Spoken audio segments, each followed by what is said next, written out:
Lang kasi ako mag-i-school. Ano? Dito na lang ako mag-i-school. Ayaw mo na doon kay grandma? Di na ako mag-i-school kasi di naman mababait. Sinong hindi mabait? Doon yung mga kaklase ko, palagi na lang nangangaway. Ganun na, nangangaway lang sila. Inaaway Kaya- ka?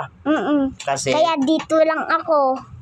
ayaw mo na bumalik. Dito, mga mababait na mga bata. Ayaw mo na bumalik doon kay grandma? Opo, Eh, gusto ka niyang kunin ni grandma. ayaw ko. Sabihin mo kay grandma.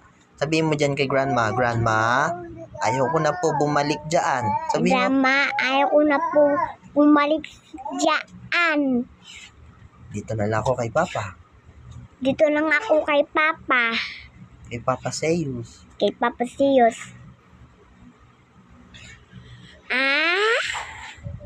Dito, di naman ako pinapabayaan ni Papa. Hindi naman ako pinapabayaan ni Papa. Love na love niya ako. Love na ako. Narinig mo? Sige na. Pakita natin to kay grandma ha. Para hindi na siya pag-isip.